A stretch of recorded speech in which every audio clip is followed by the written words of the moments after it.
राकेश त्रिपाठी जी, अगर आतंक का ऐसा सीधा कनेक्शन है, प्रधानमंत्री सीधा जिक्र कर रहे हैं, तो फिर आप कार्रवाई क्यों नहीं करते हैं? या फिर आपका यह आरोप सिर्फ सियासी और चुनावी है? पंजाब में आपको एक पार्टी का नेता आतंकी लगने लगता है, यहां पर एक नेता का आपको आतंकी कनेक्शन दिख जाता है, सिर्फ पॉलिटिक्स है? और अगर नहीं है तो एक्शन लीजिए।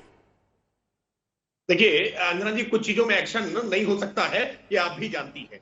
बेटे के किए की सजा बाप को नहीं मिल सकती है, लेकिन बाप का सामान्य झुकाव होता है, ये दिखाई पड़ता है स्पष्ट तौर पर। इस प्रकार से बेटा आतंकवादी और बाप समाजवादी, बेटे ने बकायदा हलफनामा देकर के कहा कि मेरे अब्बू जान जो है वो समाजवादी पार्टी के महासचिव हैं, इसलिए मैं निर्दोष हूं, मैं तो सामाजिक राजनीतिक कार्यकर्ता हूं, मैं उसके साथ काम करता हूं। ये उसका हलफनामा है मोहम्मद सैफ का, जिसके अब्बू मोहम्मद सादात समाजवादी पार्टी के मुखिया अखिलेश यादव जी के साथ दर्जनों तस्वीरें उनकी सामान्य रूप से हैं। आजमगढ़ के बहुत स्थापित नेता है समाजवादी पार्टी के। अब समाजवादी पार्टी के नेता का कनेक्शन है, इस बात के कारण समाजवादी पार्टी दरियादिली दिखाने का काम करती है। 2012 में सत्ता आते ही कैसे आतंकवादियों से मुकदमे वापस लेने के लिए प्रमुख सचिव न्याय का पत्र जाता है लोक अभियोजक के पास कि सार्वजनिक हित के मामले में और सांप्रदायिक सद्भाव बनाने के लिए इनके मुकदमे वापस ले लिए जाएं। ये तो भला हो इलाहाबाद हाईकोर्ट का, जिसने बहुत कठोर टिप्पणी की थी कि आज आप इनसे मुकदमे वापस ले रहे हैं और कल को आप इनको पद्म भूषण भी देना चाहेंगे।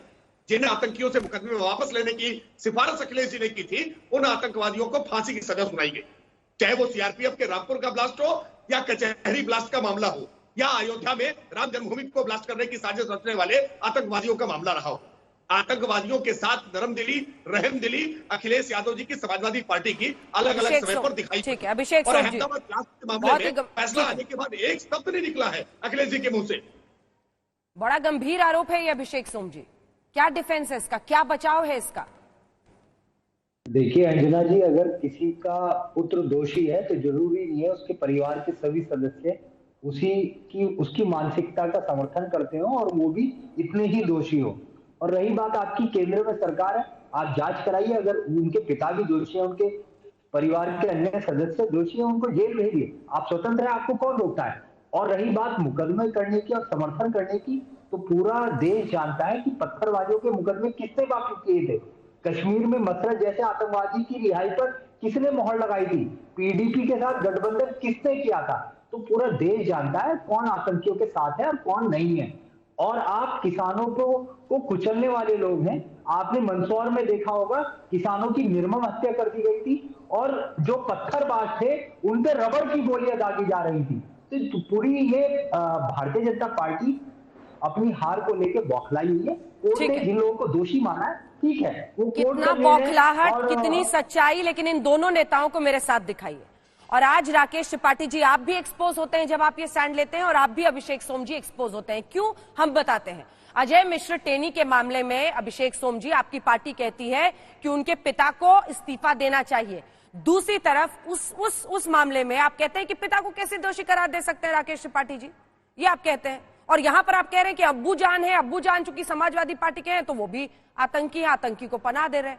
अब ये जो आप लोग बाप बेटे का कनेक्शन अपने अपने हिसाब से मोड़ते हैं ना, इसको जनता देखेगी, जनता समझेगी। क्यों मिस्टर त्रिपाठी, गलत कह रही हूं मैं?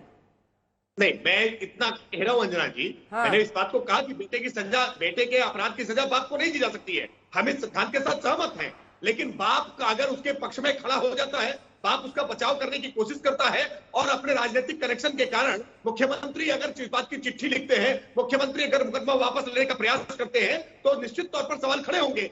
अगर अजय मिश्रा टेनी के मामले में किसी प्रकार का कोई अगर हस्तक्षेप होता, अगर कहीं हमने बचाने की कोशिश की होती, तो सवाल बिल्कुल खड़े होते, लेकिन हमने तो गिरफ्तारी करा थी, हमने का काम किया। जी देखिए, मैं ये कहूंगी, भूल होना प्रकृति है, सुधार लेना प्रगति है, मान लेना संस्कृति है। किसी कुकर्म का, दुष्कर्म का अनुचित लाभ लेना कलंकृति है। लेकिन प्रकृति, प्रगति, सत्यकृति, संस्कृति जो सबको लांग जाए, वो भाजपा की कलयुगी राजनीति है। ये आतंकवाद की बात क्यों कर रहे हैं, मैं पूछना चाहती हूँ। मैं सबसे पहली बात ये कहूंगी कि भारतीय जनता पार्टी के शासन में ही देश की नाक संसद भवन में आतंकवादी घुसा है, जम्मू के रघुनाथ मंदिर में आतंकवादी घुसे, लाल किले के अंदर आतंकवादी घुसे, आतंकवादियों की खेप को कंधार पहुंचाने का काम इन लोगों ने करने का काम किया।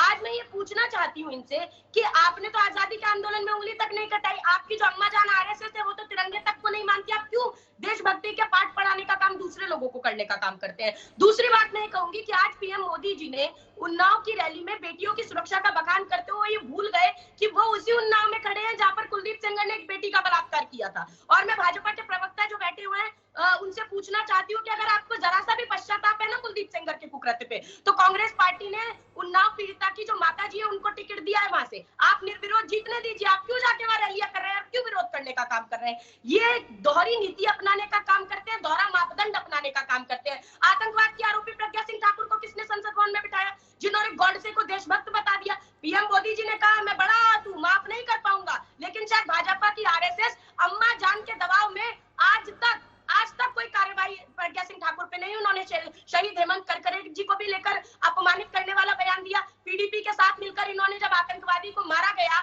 जम्मू कश्मीर में, तो इन्होंने क्या किया, इन्होंने आतंकवादी के परिवारों को मुआवजे की घोषणा तक कर दी थी।